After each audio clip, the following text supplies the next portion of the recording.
Let's talk about the Americans and Trump, and I'll start by recounting the story of Trudeau's last voyage down to Mar-a-Lago. Trump famously met with Trudeau and seemed to troll him quite hard. I mean, the first thing, I don't know to what degree the Canadian press picked up on this, but Trudeau wasn't invited to stay at Mar-a-Lago. And there's 126 rooms there. So, and Trump invites everyone to stay there who he invites there. And so, you know, that was a message. And then he trolled him hard. He called him the governor of America's 51st state, and let it be known that he had very little respect for him. And then he announced a 25% tariff on Canadian goods. And so I had like two reactions to that. You know, one was, because I'm no fan of Trudeau, one was amused pleasure at Trump's vicious humor, let's say. And the other was, you know, he still is the leader of your primary ally in a G7 nation. And so, you know, maybe that verged on contempt. Now, I'm not exactly sure what to make of that. And I'm curious about your response and also how you feel about negotiating a new relationship with the Americans and with the Trump administration in particular. Well, I won't spend a lot of time on how I feel about it other than to say Trudeau is a weak leader who leads a weakened economy with a weakened dollar, a weakened border. And President Trump has a strong mandate, and he spent his life as a highly successful businessman in the most cutthroat economic environment in the world, New York City. In construction. Yeah, and in Chicago, so right? This is a former businessman who can spot weakness a mile away and act on it. So that, to me, it's just humiliating for all Canadians to witness something like that because this is our country. But what am I going to do about it? Well, look, first and foremost, we need to show up with strength. We have an American president who has always put America first. He's very blunt about it. I'll put Canada first. The good news is that there's immense overlap in the two countries' respective interests and values. We're both liberal democracies. We both value freedom. We both share a geography. We have our enemies and our risks and our threats are the same. So there's no reason why we can't both win. And if you look at the history of President Trump, he negotiates very aggressively and he likes to win. But in the end, he doesn't appear to have a problem if his counterparty also wins. So I think that we can get a great deal that will make both countries safer, richer, and stronger. And that's the goal that I'll be coming into these negotiations with.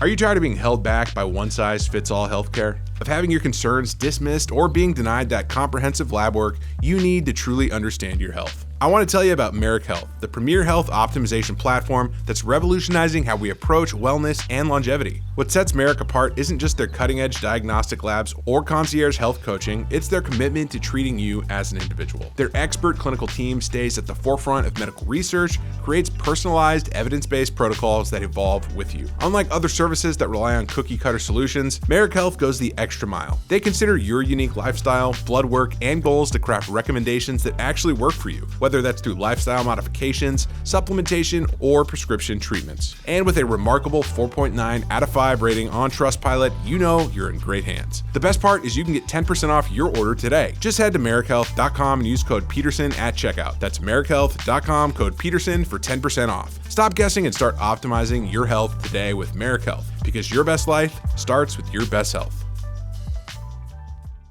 Okay, so what would a great deal look like as far as you're concerned with the Americans on the energy side? Now, one of the things that Trump pointed to was Canada's trade surplus with the U.S., yes. $100 billion, and that was his estimate. Yeah. Now, It depends how you measure it. Other estimates have it around 40 billion, but he's right. There is a Canadian trade surplus with the States. And look, from a mercantilist point of view, you can say that America has been ripped off by China and Mexico, and you can see examples of a factory closing in Ohio or Pennsylvania to open in Mexico or in China, but that's not the nature of the Canadian trade surplus. It's not because the Canadian economy has been taking American jobs, far from it. The nature of our trade surplus with America is that, yes, it is a ripoff. Canada is ripping itself off. And let me explain.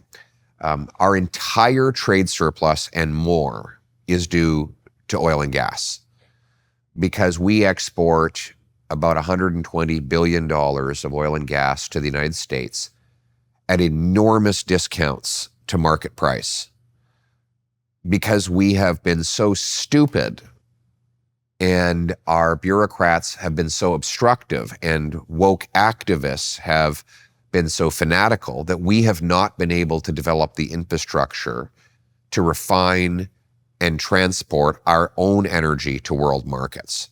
So we're stuck with the U.S. We so sell, to speak. depending on the time, we sell a barrel of oil to the Americans for 10 to 30 or 40% cheaper than the world price. There's a price called Western Canada Select. It's significantly lower than WTI. We send it, up until recently, at least 99% of our oil exports to America. They then get to upgrade it and resell it at enormous profits, with their welders and pipe fitters, engineers making the six-figure salaries that go along with that. We give all of our natural gas exports to the United States because we don't have an operating liquefaction terminal to send it away ourselves. So they get our natural gas at massive discounts, and then they can decide if they want to liquefy it and ship it off to world markets at literally $5. So that is the trade surplus he's talking about. Now, if he were to stop that today, what it would mean is that American workers at refineries and in other value-added places would lose their jobs, and Americans would pay higher energy prices. So that would not be good for America. In the long run, I'll be very blunt, I intend to approve refineries and LNG plants and hopefully pipelines so that I can bring that production back to Canada and make us more energy independent. But in the short run, if President Trump wants to make America richer, the last thing he should want to do is block the underpriced Canadian energy from going into his marketplace. In fact, what I would encourage him to do is to approve the Keystone Pipeline so that we can create jobs for American workers who will build and install it, but also create much more wealth for Alberta and Saskatchewan in having their product reach tidewater in the U.S. Gulf Coast and get world prices. So that's an economic win. It's not just oil and gas, though. We have the strategic minerals that are necessary for warfare and for the modern digital economy in Canada that we could be exporting to the United States, breaking both of our dependency on China. We have the energy, the electricity. We have a major surplus of electricity, a surplus that we could even grow further, that could be used for data centers that America cannot build fast enough. So there's enormous opportunities for both of us to get vastly richer if we actually deepen our trade relationship rather than blocking it.